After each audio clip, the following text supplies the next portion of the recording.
All right. You're going to need some plain flour. You'll need some chicken thigh cutlets, some olive oil, some bacon, some pickling onions, some mushrooms, some garlic cloves, some red wine, some stock, some fresh thyme or dried thyme if you don't have fresh thyme, some bay leaves. Who's got fresh bay leaves? My goodness, only dry. I have seen a fresh bay leaf, but some tomato paste, some flat leaf parsley, and mashed potato. That's in there because that's what goes with it, but we're making tartiflette instead. All right, fantastic. Now, we're actually going to start with our potato dish because we need to get them cooking if you haven't cooked all of them already. So what I would like you to do is get your potatoes. Oops, lazy. Put your potatoes into a pan.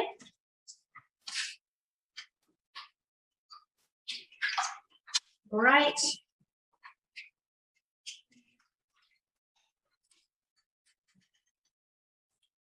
And cold water. And then we're going to bring them to the boil. Now, traditionally, if something is grown in the ground, we boil it from cold because the longer that it's in the pan, the more it will the better it will cook. So we're starting with a pan of water and our potatoes. Brilliant. Okay, what you're going to do is get your 1/4 cup of flour, pop it in either a snap lock bag or a nice big bowl. So I'm just going to go grab my bowl.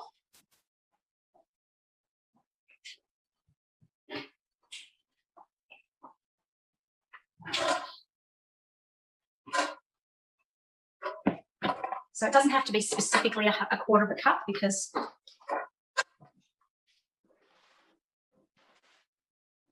chicken. So flour into your bowl. Great.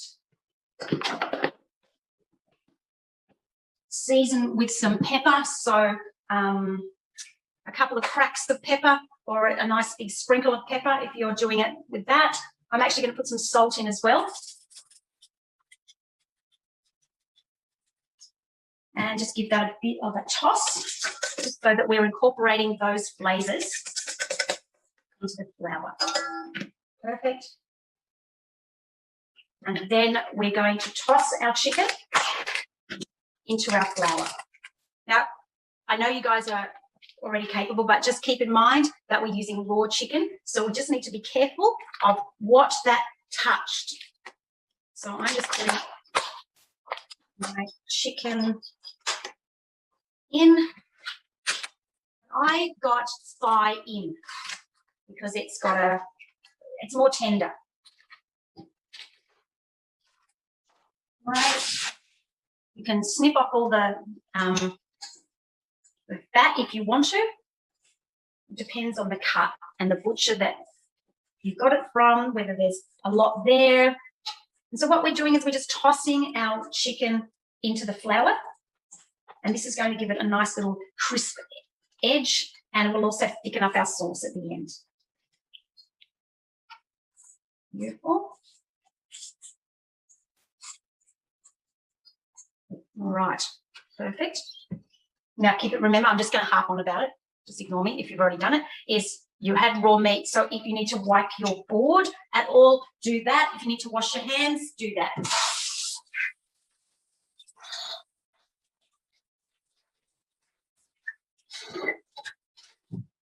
Yeah, is that somebody asking me a question? All right.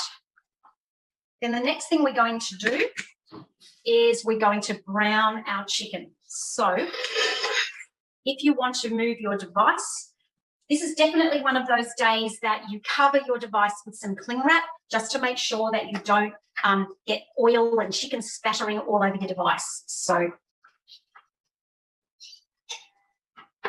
I'm going to move my pan so you guys can see what I'm doing. So you'll need some tongs for this. And we've got some olive oil. What we're doing here is we're wanting a nice brown, crispy, beautiful golden cooking. We want to get the chicken to be cooked and browned on the outside. So we want that sort of a beautiful golden caramelization. And so we're not going to overcrowd the pan. We're going to do it in batches, which means you will need a clean bowl to put your chicken in once you've browned it. And so it's all about managing the chicken. Great. Now, something that we haven't mentioned before is, as I've just pulled out the tongs, is that if you've got a Teflon pan, you want to be able to use Teflon tongs. If you've got a metal pan, you can use metal tongs. So I'm just putting my chicken face down, and it is going to get a little noisy. I'm going to take my glasses off and on throughout the day. Not so good. So we're not looking for this to be cooked all the way through, not at all. We're just going to develop the flavour. So brown or caramelising is about flavour.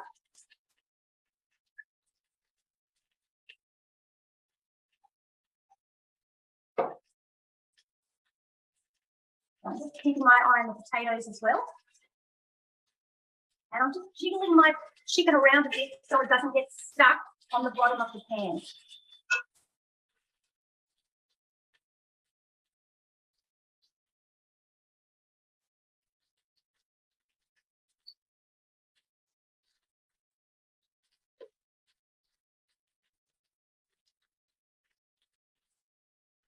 While you're waiting, if you're waiting for your chicken, I want you to prepare, if you haven't done it already, your bacon and your onions and your garlic. Bacon, onions and garlic, just rather than standing there, you can just start to cut up your bacon. Cut the bacon for both recipes? Actually, that's a really good idea. Yeah, great idea. You are efficient, Scarlett. Love that. Beth, Yeah. I'm not using the bacon, so do I just do the onion and garlic? Yes, please. Yep, great. Love it. Yeah. That's the beautiful thing about cooking from home is that you can make things according to the way you love them and the way your family works. So there are lots of families that don't, particularly those that will watch the video afterwards, that don't eat any sort of pork products. So it is very doable to leave out the bacon.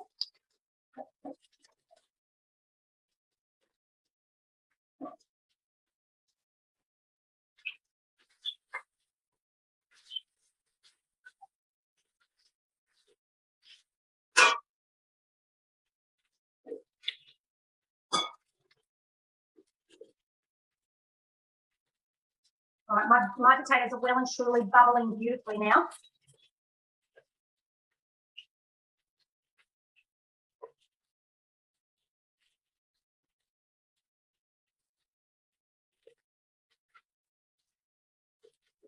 All right, so my second lot of chicken is done. So I am going to add just a teensy bit of olive oil to the pan. The bacon is quite, it's fatty, but just so that it doesn't stick.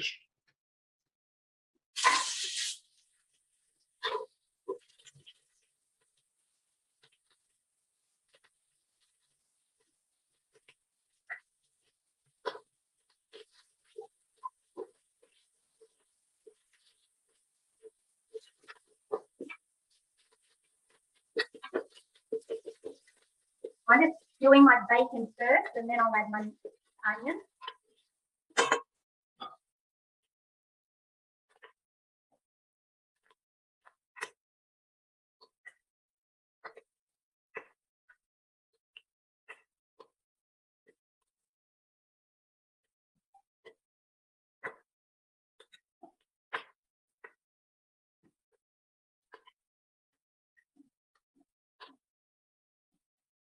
And you can use any kind of onion.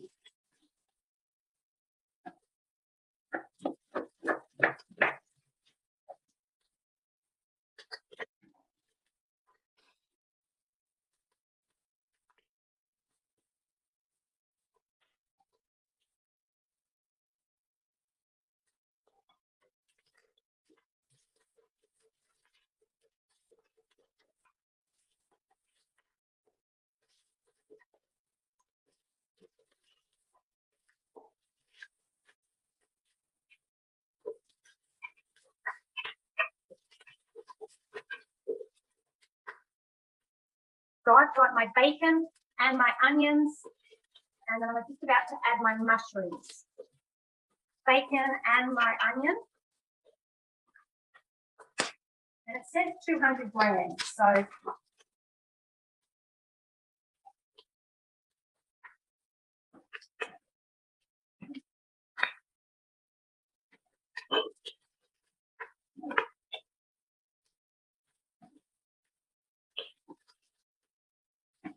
let me know if you're not sure about something.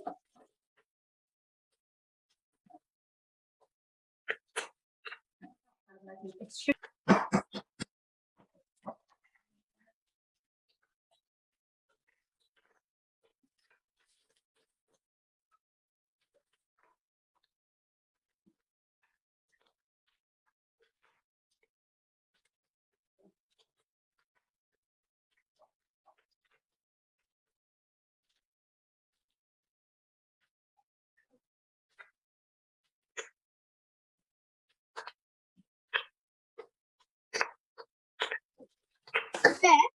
Yeah. Do we take the bacon out when we put in the mushrooms? No, leave it in. Okay. Yeah, good question.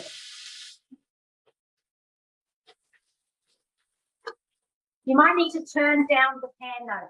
Sorry, you might need to turn down the pan if the bacon starts sticking to the bottom of the pan. Oh, yum. Do we add our garlic in? I was about to say, and now you can add your garlic. Yep, well done.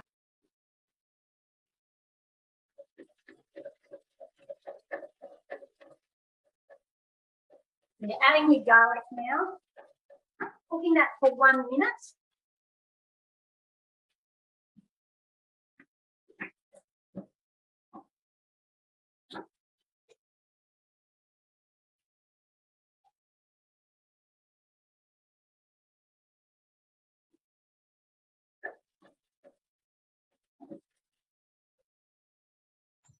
Beth, Yeah, should the potatoes be like off the stove now?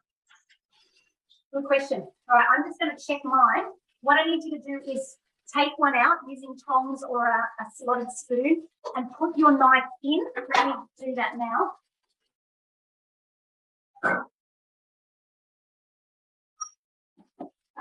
You just want to test the potatoes. Yep, I'm still not happy with mine. I want mine to go for another couple of minutes. Right.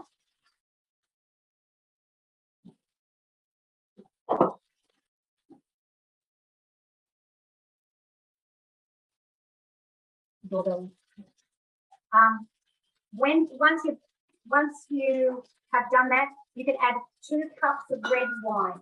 2 cups of red wine if you're using it. 2 cups of red wine.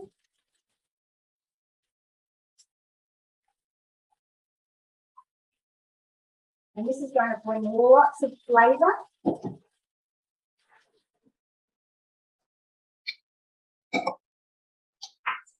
Yum.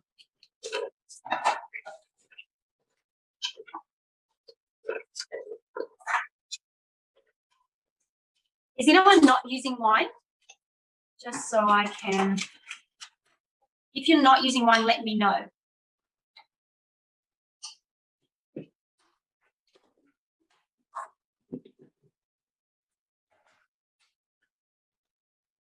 Okay, once you put your wine into your pan,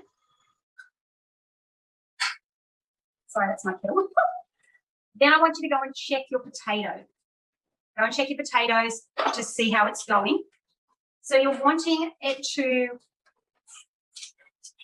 be quite resistant, but that you'll be able to slice through it. So we don't want soft. I just checked mine before.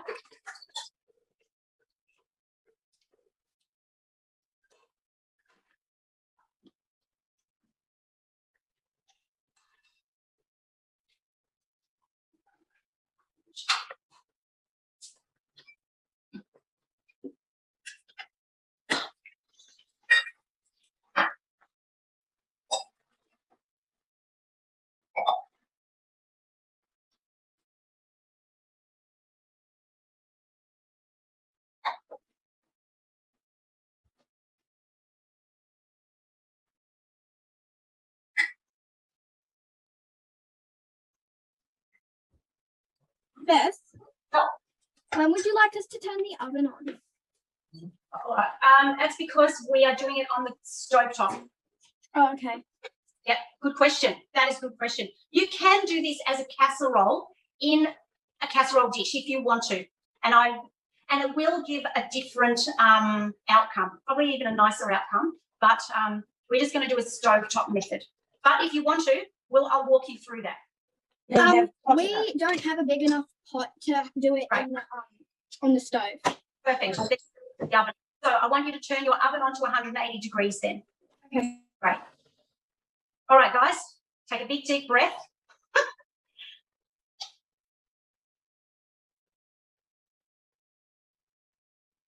All right, so now we've got our chicken browned, we've got our mushrooms, our onions, our garlic, our bacon for those that are using it, and you've got your wine in. The next thing you're going to do is add 1 cup of stock. 1 cup of stock.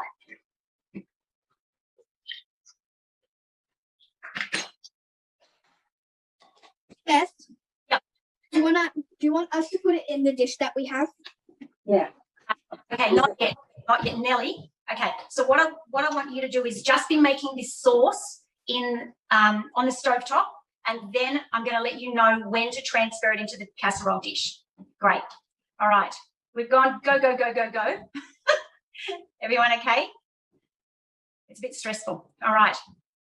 What's happening now is if you take your your spoon or whatever you're using, I'm just using my tongs here, and then scrape the bottom of your saucepan, you'll find that all of that beautiful bacon, which was stuck to the bottom, and you'll find this as well, Georgia. What you've done is now it's called deglazing. So the acid content in the wine has now scraped off all of the beautiful bits, and well, I'm calling them the bits that are in the bottom of the pan. So that's just beautiful there. And that's just going to sit there. Let me double check my recipe again. Okay, so you can add your bay leaves and your tomato paste to that now. So it's 2 bay leaves and 2 tablespoons of tomato paste. 2 bay leaves and 2 tablespoons of tomato paste. That's just going to make our sauce beautiful and thick. Do we take the stem off the bay leaf if they're fresh?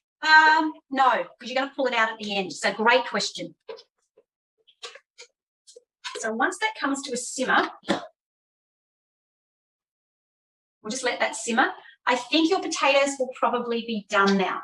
If they've been on a rolling boil, I just want you to check them again. What time is it? Yep, well and truly should be done. So that's kind of it for that one. Oh, yum. The chicken's going to be pink. Oh, so good. Do we put a lid on it? Yes, yes. And we're going to bring it down to a really, really low temperature. The lowest element that you've got and the lowest temperature that you can use. And just what you're wanting to do is you're wanting to nestle, if that's a nice word, nestle your chicken into the sauce. So you can see that mine is, I've got little bits poking out at the top, but basically I'm pushing all of my chicken in so that it's really just nicely nestling into the sauce. Now, as you heard, Alana's going to put hers in the oven. So she's putting hers in a casserole dish. And then the recipe says to bring it to the boil. Well, mine's already at the boil. And then reduce it to a low simmer and simmer for 35 minutes or until your chicken is cooked. I'm going to move my chicken to my stove top. I've just chopped my potatoes in half to allow them to cool down from the inside.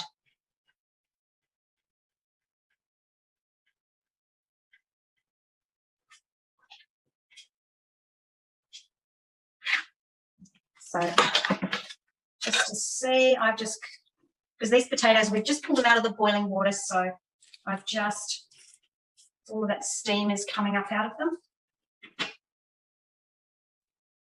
So mine are quite firm. They're not like hard. They're not hard, but they're not soft either.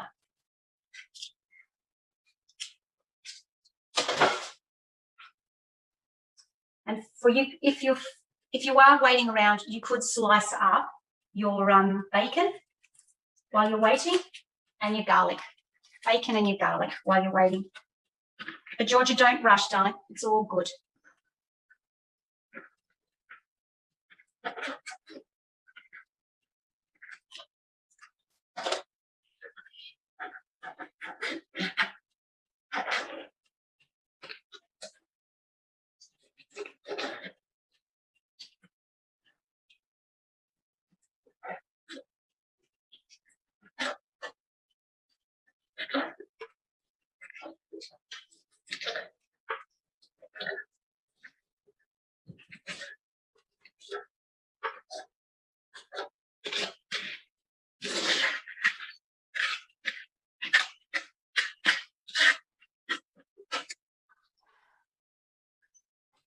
If you're looking at the recipe, we're at step 5. Now, before we do that, I'm just going to show you these French shallots. Now, they're like onions. Well, they are onions, obviously, but they're just not commonly used. They're not commonly used unless you're European. And you can just use normal onions, but they do have a slightly different flavour, just like shallots and onions and red onions. They all have like a slightly different flavour. I'm just going to wash mine. I couldn't get these at Woolworths, so I had to go to the fruit market. Great. Okay, so if you are using French onions, what you're going to do is just chop off that little tail bit. Chop off the tail bit and then sliced into sort of wedges. Depending on the size of them, like this little guy, I'm just chopping in half. But the big one, I'm just chopping off the stalky bit because I'll use that for something else. And I'm going to do the big ones into quarters. Again, it so doesn't matter if you don't have these.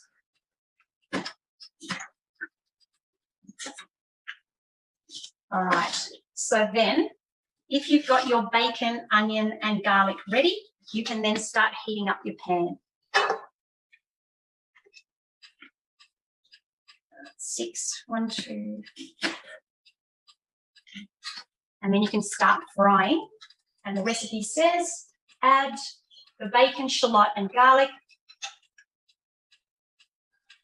and stirring often. We are cooking with butter. I mean, if you don't cook with butter, that's okay. But in French cooking, they cook with butter because it's got that beautiful flavour. And, you know, that saying, everything tastes better with bacon and butter. So I'm just preparing my shallots. My French friend was telling me when she came to Australia, she was shocked at the price of these. She said because they're like you know how onions are really cheap in Australia. She said in France, shallots were really cheap. And she was like, oh, my goodness, they're like a gourmet product. Our butter. So So what I'm doing is I've got 30 grams of butter, 30 grams, which is about a tablespoon of butter. And I'm going to pop that in my pan.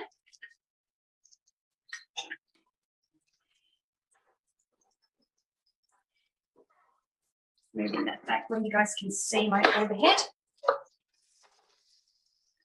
And then you can just start adding everything as soon as the butter is sort of starting to.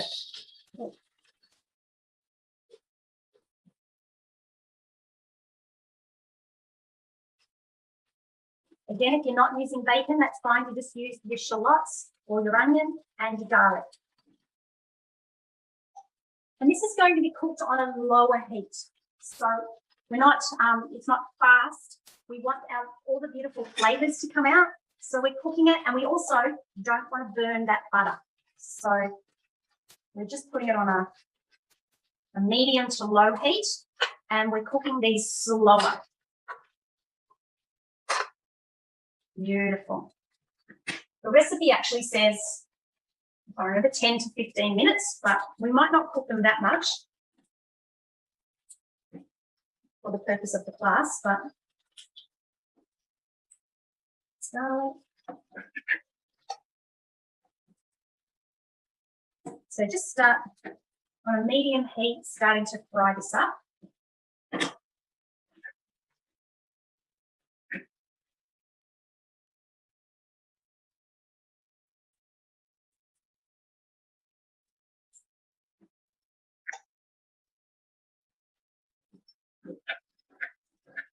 Let me know if you've got any questions. Oh, that butter just looks amazing. All right. What I want you to do next is, if you're using white wine, I want you to measure out 100 mils, which is 100 mils is about half a cup. Half a cup. Oops, wrong one. Half a cup.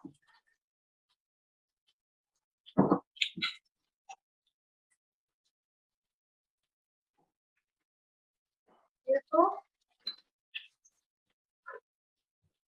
And then you can add that to your pan, which will cool your pan down. And so again, just the same as the red wine, that's going to deglaze, which means it's going to take all of that beautiful brownness, all the crispy bits from the bottom, which is all full of flavour. Right. And all the alcohol will be cooked out of it during this process. Just want to bring it to a simmer.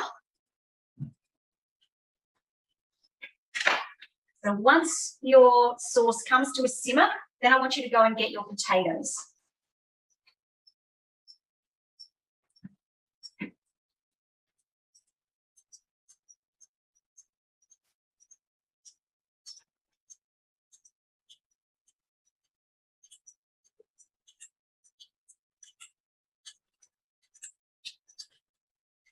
And I'm starting to peel my potatoes because they're really easy to peel now.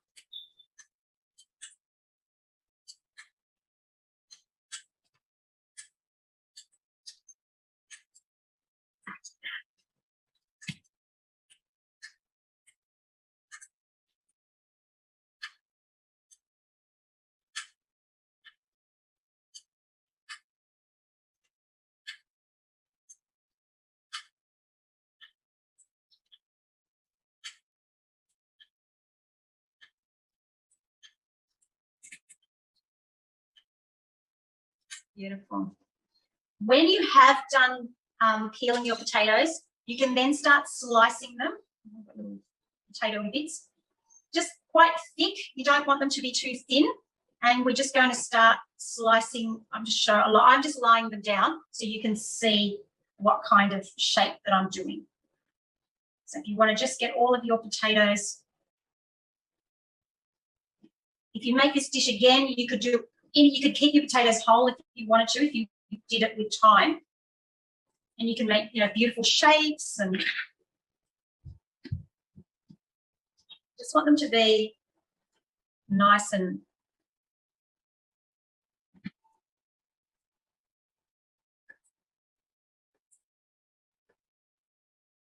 oops.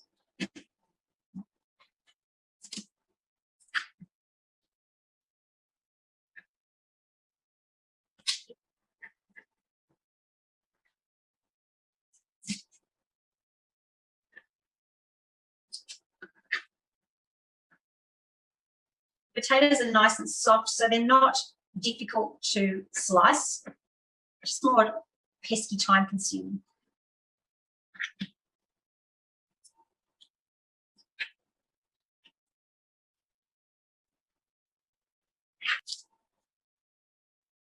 Okay, I'm just going to start, just so that you guys can see what I'm doing.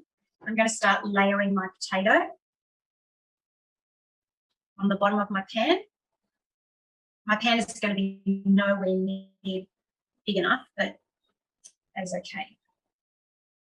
I've got another dish somewhere. Do. Oh, maybe the big one in the laundry.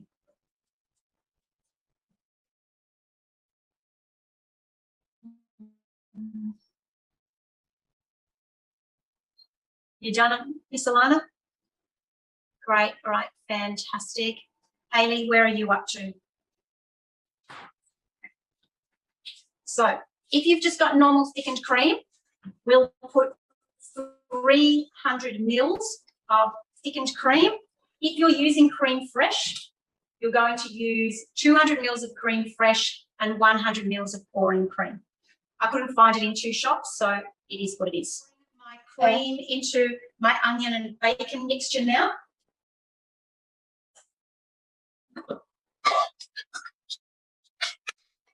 I'm pouring the cream in. And just giving it a nice little whisk around. And then I'm adding my thyme. So it says 5 sprigs of thyme, or if you're using dried thyme, you want to do like maybe half a teaspoon of dried thyme. Great. Oh, so yummy. And that's beautiful. So we've got our, yeah, everything's in there beautifully. Then what you can do is, I'm rushing ahead. So let me know when you've done that.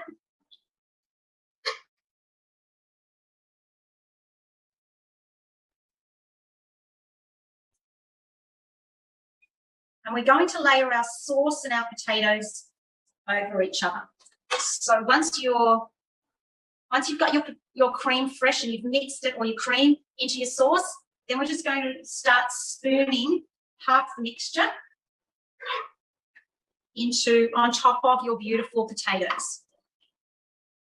So you're just going to use half of the mixture on top of your potatoes. And then you can do another layer of potatoes.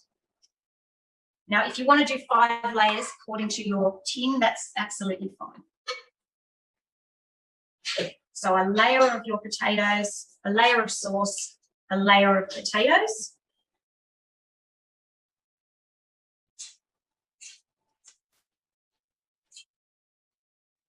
You can make it look as pretty as you want.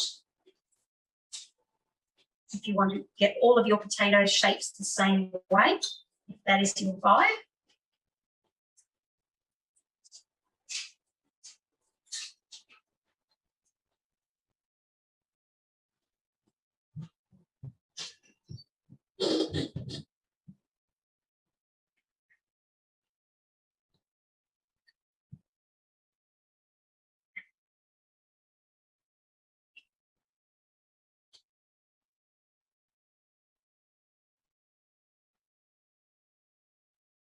And if you want to use little pieces to sort of plug up any little holes you might have to make it nice and smooth.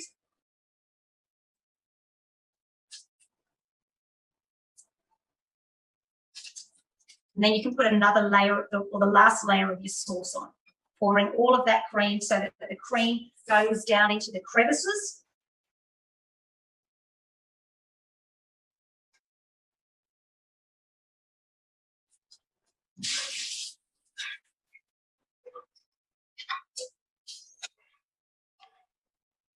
Looks so good.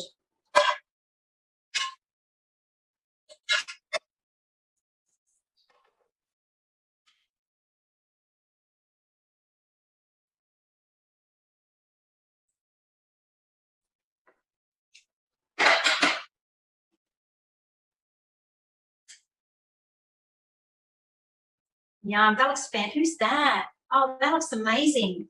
Alana, love it. Great, Georgia, how are you doing? I love it, love it. Oops, that's... All right, that is 35 minutes of the chicken cooked. So if you want to turn your stove top off, don't do anything, just turn it off. With protein, we always let chicken, any sort of protein, rest for about 10 minutes. So you just want to turn that off beautifully. Now, if you've got some mozzarella cheese, you might want to sprinkle that on top.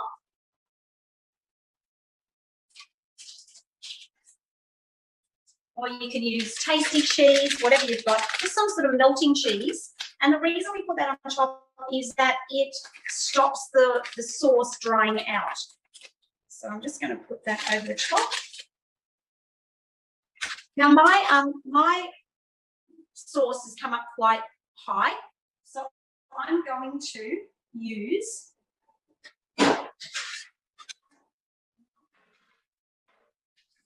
I'm going to put my potato dish onto a tray, just in case it bubbles up and bubbles over. Oh, so yum, yum, yum.